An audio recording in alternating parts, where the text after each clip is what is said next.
അപ്പോൾ എന്തുണ്ട് വിശേഷം? എല്ലാവരും സുഖമായിട്ടിരിക്കുന്നുണ്ടല്ലോ അല്ലേ?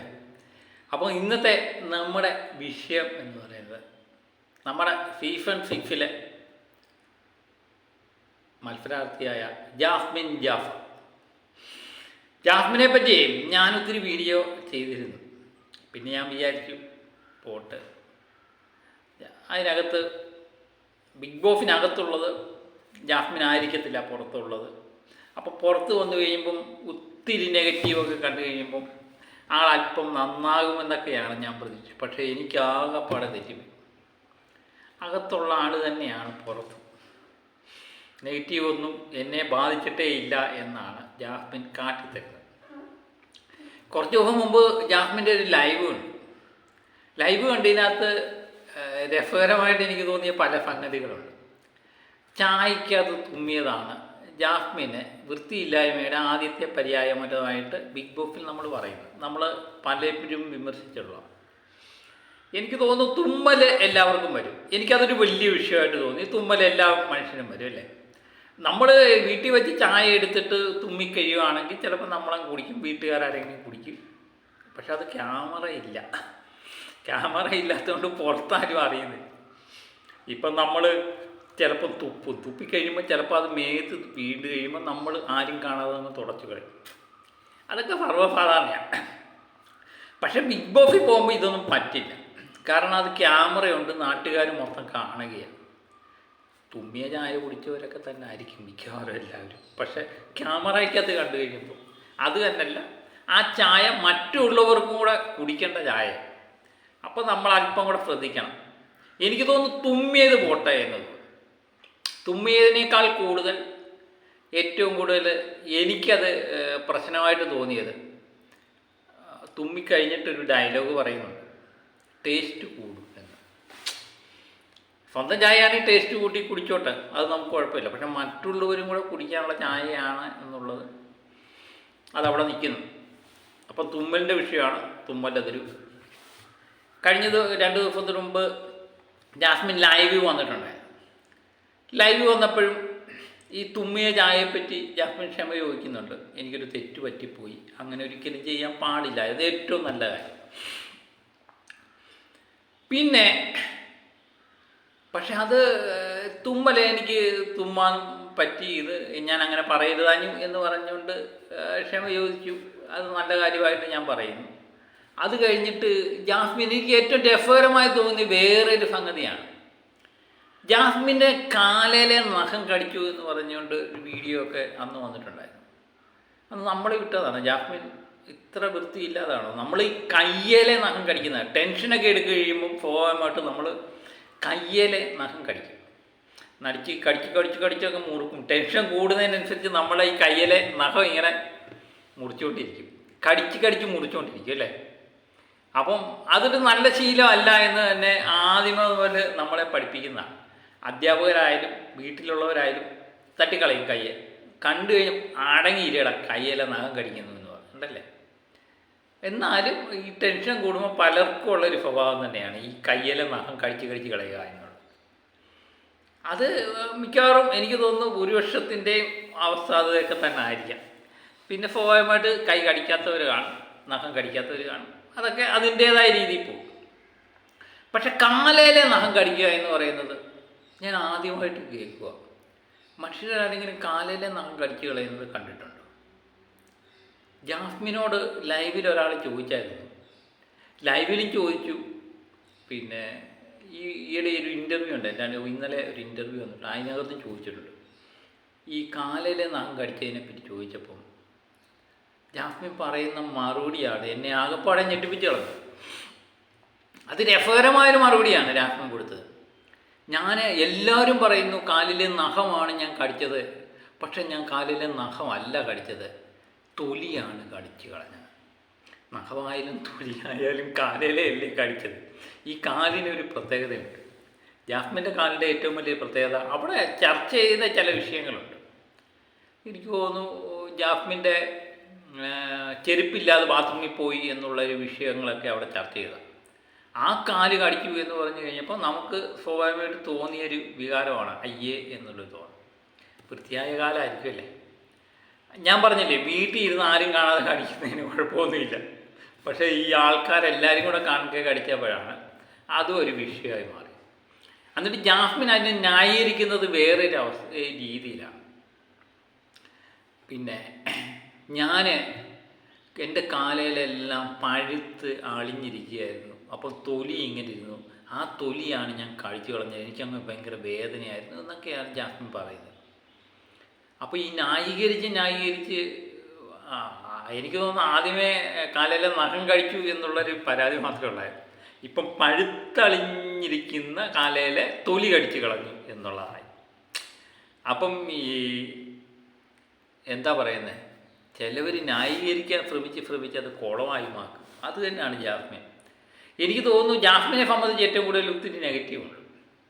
ജാസ്മിന് ചെയ്യാൻ പറ്റിയ ഏറ്റവും നല്ലൊരു കാര്യം, ജാസ്മിനെ ഇഷ്ടപ്പെടുന്നവരാരെങ്കിലും വീഡിയോ കാണുന്നു, അതോ ജാസ്മിൻ തന്നെ വീഡിയോ കാണുന്നുണ്ടെങ്കിൽ ജാസ്മിന് ചെയ്യാൻ പറ്റിയ ഒറ്റ കാര്യം മിണ്ടാതിരിക്കുക എന്നുള്ളതാണ് ഈ നെഗറ്റീവിൽ നിന്ന് രക്ഷപ്പെടാനുള്ള ഏറ്റവും നല്ലൊരു മാർഗം. അതെനിക്ക് പലപ്പോഴും ന്യായീകരിക്കാൻ ശ്രമിക്കുമ്പോഴാണ്, പ്രത്യേകിച്ച് ജാസ്മിനെ പോലുള്ളവരൊക്കെ ന്യായീകരിക്കാൻ ശ്രമിക്കുമ്പോഴുണ്ടല്ലോ, അത് ഭയങ്കര ബാലിശമായി പോകുന്നു. കുട്ടികൾ പോലും ഇങ്ങനെ ന്യായീകരിക്കാൻ ശ്രമിക്കത്തില്ല എന്നാണ് ഈ വാക്കുകളൊക്കെ കണ്ടപ്പോൾ എനിക്ക് തോന്നി. അപ്പം എനിക്ക് തോന്നി ലൈവിൽ ഇത് ട്രോളർമാർക്ക് കിട്ടിയ അവസ്ഥ പിന്നെ പറയേണ്ട കാര്യമില്ലല്ലോ, നമ്മൾ ട്രോൾ ചെയ്തിട്ടുണ്ടായിരുന്നു. ഞാൻ കായലിലെ നഖമല്ല കടിച്ചത്, തൊലിയാണ്, അതും എൻ്റെ പഴുത്തളിഞ്ഞിരുന്ന കാലയിലെ തൊലിയാണ് കടിച്ച് കളഞ്ഞത് എന്ന് പറഞ്ഞാൽ പിന്നെ ട്രോളർമാർക്ക് വേറെ വല്ലതും വേണം. ഏതായാലും ഏറി നിൽക്കുന്ന ജാസ്മിൻ അല്പം കൂടി ഏറിപ്പോവാനേ അത് സഹായിച്ചിട്ടുള്ളൂ. അപ്പം ഞാൻ പറഞ്ഞു വന്നത്, ജാസ്മിനെ സംബന്ധിച്ച് ജാസ്മിനെ ഇഷ്ടപ്പെടുന്ന ഒത്തിരി പേരുണ്ട്. പിന്നെ ജാസ്മിൻ്റെ ഇഷ്ടപ്പെടുന്നവരോ മാതാപിതാക്കളോ ജാസ്മിൻ തന്നെയോ ഈ വീഡിയോ കാണുവാണെങ്കിൽ ഞാൻ പറഞ്ഞതുപോലെ ചെയ്യുക. കാരണം നെഗറ്റീവ് എല്ലാ മനുഷ്യനുമുണ്ട്, എല്ലാ മനുഷ്യൻ്റെ ജീവിതത്തിലും തെറ്റിശരികളുമൊക്കെ അവന് നല്ല രീതിയിലുള്ള ചിലപ്പം പോസിറ്റീവായിട്ടുള്ള കാര്യമുണ്ട്, നെഗറ്റീവായിട്ട് കാര്യം. നെഗറ്റീവ് കേട്ട് കഴിയുമ്പോൾ സ്വാഭാവികമായിട്ട് ഏറിപ്പോവും. പ്രത്യേകിച്ച് ഇത്രയും കൂടുതൽ നെഗറ്റീവ് കിട്ടിയ ജാസ്മിൻ എന്ത് പറഞ്ഞാലും അത് നമ്മൾ ഏറിപ്പോകുന്ന രീതിയിലേക്കാണ് പോകുന്നത്. അത് മനസ്സിലാക്കി ജാസ്മിൻ പറയുന്ന കാര്യങ്ങൾ അല്പം കൂടെ എന്താ പറയുന്നത്, ഒന്നും മനസ്സിലാക്കി, അല്ലെങ്കിൽ ഈ സൂക്ഷിച്ച് കൈകാര്യം ചെയ്യുക എന്ന് പറയുന്നുണ്ട്, വാക്കുകളൊക്കെ സൂക്ഷിച്ച് കൈകാര്യം ചെയ്യുന്നത് ഏറ്റവും നന്നായിരിക്കുമെന്ന് എനിക്ക് തോന്നുന്നു. ഇപ്പം അന്ന് ഞാൻ വിചാരിച്ചു ചുമ്മാ സ്വാഭാവികമായിട്ട് പറഞ്ഞു, പക്ഷേ കഴിഞ്ഞ ദിവസം വന്ന ഇൻ്റർവ്യൂവിലും ഇത് തന്നെ ആവർത്തിക്കുന്നതുണ്ട്. അതാണ് ഞാൻ പറഞ്ഞത്. അപ്പം ജാസ്മിൻ ജാഫർ എന്ന് പറയുന്ന വ്യക്തിക്ക് എന്നെ എല്ലാവരും കൂടെ നെഗറ്റീവ് ചെയ്യുന്നു, നെഗറ്റീവ് ആക്കുന്നു, അതിന് ഉത്തരവാദികൾ യൂട്യൂബ് ചാനലുകൾ, ട്രോളർമാർ, അതുപോലെ പുറത്തു നിന്ന് കണ്ട പ്രേക്ഷകരൊക്കെയാണെന്നാണ് ജാസ്മിൻ്റെ ന്യായവും വാദവും ഒക്കെ. എനിക്ക് തോന്നുന്നു ആദ്യമായിട്ട് ജാസ്മിനെതിരെ നെഗറ്റീവായിട്ടുള്ള എന്തോന്ന് ചെയ്തത് ജാസ്മിൻ്റെ വാപ്പ തന്നെയാണെന്ന് തോന്നുന്നു. നാട്ടുകാരെ കുറ്റം പറയാൻ പറ്റത്തില്ല, ഞാനായാലും അങ്ങനെയല്ലേ കരുതൂ, അവൾ എന്താ അവിടെ കാണിക്കുന്നത് ജാസ്മിൻ്റെ വാപ്പ തന്നെ തുറന്നു പറഞ്ഞു. അപ്പോൾ ആൾക്കാരെ കുറ്റം പറഞ്ഞിട്ട് കാര്യമില്ല. പ്രത്യേകിച്ച് സ്ത്രീകളാണെങ്കിൽ നമ്മൾ ഏത് കാര്യങ്ങളും നമ്മൾ പൊതുവെ ശ്രദ്ധിക്കും അല്ലേ, ശ്രദ്ധിക്കുമ്പോൾ അത് നെഗറ്റീവായിട്ട് മാറും. പിന്നെ അത് അങ്ങനെ അത് നെഗറ്റീവിലേക്ക് മാറി. ജാസ്മിൻ എന്ത് ചെയ്താലും പിന്നെ ജാസ്മിൻ്റെ കുളിയെ പറ്റിയുള്ള ഡയലോഗ്, എനിക്ക് വെള്ളം അലർജിയാണ്, എനിക്ക് വെള്ളം തൊടാൻ പറ്റാതെ തുമ്മലെടുക്കും, അതുകൊണ്ട് ഞാൻ 2 ദിവസം ഇരിക്കുമ്പോഴേ കുളിക്കത്തുള്ളൂ. പിന്നെ ആ കുളിയാണ് പിന്നെ ഒരു താരമായി മാറിയത്. അങ്ങനെ ഓരോ വിഷയം ജാസ്മിൻ തന്നെയാണ് കൊണ്ടിട്ട് കൊടുക്കുന്നത്. അപ്പം കൊണ്ടിട്ട് കൊടുത്ത് അത് ആൾക്കാർ ഏറ്റെടുക്കുന്നു, അവിടുത്തെ മത്സരാർത്ഥികൾ ഏറ്റെടുക്കുന്നു, അത് നെഗറ്റീവായി മാറുന്നു. അപ്പം പിന്നെ പുറത്തിറങ്ങിക്കഴിഞ്ഞിട്ട് ഞാനൊന്നും ചെയ്തില്ല രാമനാരായണ, എന്നെ എല്ലാവരും കൂടെ നെഗറ്റീവാക്കുവാണ്, ഞാൻ അതിനെന്ത് തെറ്റാണ് ചെയ്തത് എന്നൊക്കെയാണ് ജാസ്മിൻ ചോദിക്കുന്നത്. ഇപ്പം ജബ്രി കോംബോ തന്നെ എടുക്കാം. അവിടെ അവർ കാട്ടിക്കൂട്ടിയ കോപ്രായങ്ങളെല്ലാം നമ്മൾ കണ്ടത്. അവരവിടെ കാണിച്ചു കൂട്ടത്. ഇപ്പം ലാസ്റ്റ് മൊമെൻറ്റ് ഗബ്രി ചെന്നപ്പോഴും ജാസ്മിൻ കെട്ടിപ്പിടിച്ച് ബാത്റൂമിൻ്റെ അവിടെ വെച്ച് ഉമ്മ കൊടുക്കുന്നതും കെട്ടിപ്പിടുത്തം കണ്ടു. അതൊരു വല്ലാത്ത കെട്ടിപ്പിടുത്തമായി. ഗബ്രി ഒഴിഞ്ഞു മാറാൻ ശ്രമിച്ചതിൻ്റെ ഇടയിൽ പക്ഷെ അത് ഈ ഒരു പക്ഷേ ഞാൻ വീട്ടിലൊക്കെ വെച്ച് അല്ലെങ്കിൽ കൂട്ടുകാർ തമ്മിൽ കെട്ടിപ്പിടിച്ചോട്ടെ, അതിപ്പോൾ ആരും കാണുന്നില്ല. പക്ഷേ ഇത് നാട്ടുകാർ മൊത്തം കാണുന്ന ഒരു പരിപാടി, ആ കോടിക്കണക്കിന് ആൾക്കാർ ഇത് കാണുന്നു. കുടുംബ പ്രേക്ഷകരാണ് പൊതുവെ, പ്രത്യേകിച്ച് സ്ത്രീ ജനങ്ങൾക്ക് ഇതിനോടൊന്നും വലിയ താല്പര്യമില്ലാത്തതാണ്. നമ്മുടെ സമൂഹത്തിൽ എല്ലാത്തിനും അതിർത്തി വരമ്പുകൾ നിശ്ചയിച്ച കൂട്ടത്തിലുള്ളതാണ്. മനുഷ്യന് എന്ത് ചെയ്യണം, എന്തൊക്കെ ചെയ്യണ്ട എന്നൊക്കെ തീരുമാനിക്കുന്നത് ഒരു സമൂഹം തന്നെയുള്ള നാടാണ്. എത്ര പുരോഗമന ആശയം പറഞ്ഞാലും അങ്ങനെ തന്നെയാണ്. പക്ഷേ ഇതിനകത്ത് പുരോഗമനമൊക്കെ നമുക്ക് പറയാമെങ്കിലും ഇത് ജാസ്മിൻ അവിടെ കാണിച്ചു കൂട്ടിയ കോപ്രായങ്ങളൊക്കെ കണ്ടു കഴിഞ്ഞാൽ നമുക്ക് കുറ്റം പറയാതിരിക്കാൻ വയ്യ. അതേ അവസ്ഥയാണ്. പിന്നെ എന്നിട്ട് പുറത്തിറങ്ങിയിട്ട് എന്നെ എല്ലാവരും കൂടെ നെഗറ്റീവാക്കി, ഞാൻ അവിടെ എന്താ തെറ്റ് ചെയ്തത് എന്നൊക്കെ ചോദിച്ചു കഴിഞ്ഞാൽ അത് ഓരോരുത്തരുടെ കാണുന്ന കണ്ണ് നമ്മുടെ കണ്ണാലെ കാണുന്ന കാര്യങ്ങൾ നമുക്ക് തെറ്റായത് തോന്നുവാണെങ്കിൽ അത് നമ്മൾ വിമർശിക്കുക തന്നെ ചെയ്യും. അപ്പോൾ ഇത് വീണ്ടും ആ കാര്യങ്ങൾ വീണ്ടും എടുത്തിട്ട് ഇങ്ങനെ പറഞ്ഞുകൊണ്ടേയിരിക്കുക. അത് വീണ്ടും ഏറിൽ നിന്ന് നേരിലേക്ക് പോകാനല്ലാതെ വേറെ ഒന്നും കഴിയത്തില്ല. പിന്നെ പലരും പറയുന്നത് കേട്ടു, സ്ട്രോങ് ആയൊരു മത്സരാർത്ഥിയാണ്, 22 വയസ്സ് മാത്രമുള്ള അവൾ പിടിച്ചു നിന്നില്ലേ എന്നൊക്കെ ചോദിച്ചു.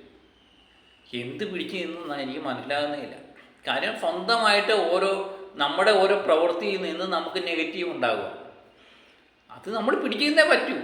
നമ്മൾ തന്നെ ഉണ്ടാക്കി വെച്ചാൽ താൻ കുഴിച്ച കുഴി താൻ തന്നെ വീണു എന്ന് പറയാം. താൻ സ്വന്തമായിട്ട് കുഴിച്ചു വെച്ച കുഴിയാണ്. ഈ ഗബ്രി ജാസ്മിൻ കോംബോ എന്ന് പറയുന്ന 2ാമത്തെ ദിവസം തൊട്ട് തുടങ്ങിയതാണ്. അത് അതിനകത്ത് വെച്ചുണ്ടായ പെട്ടെന്നുണ്ടായ സ്നേഹപ്രകടനമോ അല്ലെങ്കിൽ ഒരു ഫ്രണ്ട്ഷിപ്പോ ആണെന്നാണ് എനിക്ക് തോന്നുന്നില്ല. കാര്യം അത് നേരത്തെ തന്നെ തീരുമാനിച്ച് ഉറപ്പിച്ച് ജാസ്മിൻ പോയതായിട്ട് തന്നെ തോന്നുന്നത്.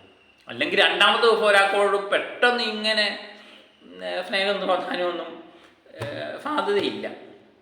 അതൊക്കെയാണ് ആൾക്കാരെ സംബന്ധിച്ചൊരു പെട്ടെന്നൊരു നെഗറ്റീവ് ഉണ്ടാകാനുള്ള കാരണം. അതിൻ്റെ ഇടയ്ക്ക് ഞാൻ 2 ദിവസം ഇരിക്കുമ്പോൾ എനിക്ക് വെള്ളം അലർജിയാണെന്ന് പറയുന്നു, അതുപോലെ ഈ തൊലി കടിച്ച് കളയുന്നു, തുമ്മി ചായ കുടിക്കുന്നു, അങ്ങനെയൊക്കെയുള്ള പ്രശ്നമായി ഞാൻ നെഗറ്റീവ് ഒന്ന് കൂടി എന്നുള്ളതാണ്. പിന്നെ വാക്കുകൾ സംസാരിക്കുമ്പോൾ മുതിർന്നവരും, ഞാൻ പറഞ്ഞില്ലേ ഈ മത്സരാർത്ഥികൾ ബിഗ് ബോസിനെ സംബന്ധിച്ചെന്ന് പറഞ്ഞാൽ എല്ലാവരും ഒരു പ്രായമൊന്നും ഒരു വിഷയമല്ല, എല്ലാവരും മത്സരാർത്ഥികളാണ്. ആർക്ക് വേണമെങ്കിൽ എന്ത് വേണമെങ്കിലും പറയാം. പക്ഷേ ഇത് കാണുന്നൊരു സമൂഹമാണ്. അവരെ എല്ലാത്തിനും ഒരു അതിർത്തി വരമ്പുകൾ നിശ്ചയിച്ച് ഞങ്ങൾ പുരോഗമന രീതിയിലാണ് സംസാരിക്കുന്നതെന്നൊന്നും പറഞ്ഞിട്ട് കാര്യമില്ല. അവരെ സംബന്ധിച്ച് അവരുടെ ഇഷ്ടം, ഒരു പരിപാടി കൊണ്ടത് നല്ലതാണെന്നോ ഒരു വ്യക്തിയുടെ പ്രവൃത്തി നല്ലതാണെന്നും ചീത്തയാണെന്നും പറയാൻ അവർക്ക് അവകാശമുണ്ട്. അപ്പം ഭൂരിപക്ഷം പറയുന്നു അത് ജാസ്മിൻ ചെയ്ത് തെറ്റാണ്. ഞാൻ പറഞ്ഞില്ലേ, നമുക്ക് എന്ത് വേണമെങ്കിലും നമ്മുടെ സ്വന്തം ഇഷ്ടപ്രകാരം നമ്മുടെ വീട്ടിൽ ചെയ്യാം, ക്യാമറ ഇല്ലാത്തത് ചെയ്യാം. പക്ഷേ ഇത് ക്യാമറ ജനങ്ങൾക്ക് കാണാൻ വേണ്ടി ഇതിട്ട് കൊടുത്തിട്ട് അവരുടെ വോട്ട് കൊണ്ടാണ് നമ്മൾ ജയിക്കുന്നതെന്നുള്ളൊരു ബോധം നിശ്ചയമായിട്ടും ബിഗ് ബോസിൽ പോകുന്ന ഒരു വ്യക്തിക്ക് ഉണ്ടാകണമായിരുന്നു. അത് 22 വയസ്സുള്ള പക്വതയില്ലാത്ത കുട്ടിയൊന്നും അല്ല, അതൊന്നൊരു വിഷയമല്ല. ബിഗ് ബോസിൽ പോയി ജാസ്മിൻ അവിടെ പറയുന്നുണ്ട്, ഞാൻ ഈ ചെറുപ്രായത്തിൽ തന്നെ എൻ്റെ വീടിൻ്റെ കടങ്ങളൊക്കെ തീർത്തു എന്ന് പറയുന്നത്. അപ്പോൾ പക്വതയില്ലാത്ത കുട്ടിയല്ലല്ലോ, എല്ലാത്തിനും അറിവൊക്കെ ഉള്ള ഒരു കുട്ടിയാണ്. അപ്പോൾ കാട്ടിക്കൂട്ടിയതിൻ്റെ നെഗറ്റീവ് ഇപ്പോൾ പുറത്ത് വന്നപ്പോഴും അതിങ്ങനെ പിന്തുടരുന്നു എന്നേ ഉള്ളൂ എന്നെനിക്ക് തോന്നുന്നു. ആ നെഗറ്റീവ് കുറച്ച് നാൾ കഴിയുമ്പോൾ അങ്ങ് അടങ്ങിയേനെ. പക്ഷേ ഇത് വീണ്ടും ഇൻ്റർവ്യൂവിലും ലൈവിലും ഒക്കെ വന്ന് വീണ്ടും ഇത് ആവർത്തിച്ചുകൊണ്ടിരുന്നാൽ വീണ്ടും ഇത് ഏറ്റെടുക്കാൻ വേണ്ടി നോക്കിയിരിക്കുന്ന ഞങ്ങളെപ്പോലുള്ള യൂട്യൂബർമാർക്കും ഒക്കെ കണ്ടൻറ്റ് ആണ്. അവരെ ഇത് എടുത്ത് പ്രയോഗിക്കും, അത് 100% ഉറപ്പാണ്. അതുകൊണ്ട് ജാസ്മിനെ ഇഷ്ടപ്പെടുന്നവരോ ജാസ്മിനോ ഒക്കെ ഈ വീഡിയോ കാണുന്നുണ്ടെങ്കിൽ ഇതിന് ഏറ്റവും നല്ലൊരു മാർഗം എന്ന് പറയുന്നത് നമ്മൾ മിണ്ടാതിരിക്കുക, പറയുന്നവർ കിടന്ന് പറയട്ടെ എന്ന് വിചാരിക്കുക. അത് കുറച്ച് കഴിയുമ്പോൾ അങ്ങ് അടയിക്കോളും. അപ്പോൾ മറ്റൊരു വീഡിയോയുമായി വീണ്ടും ഞാൻ എത്താം കേട്ടോ. Okay, by.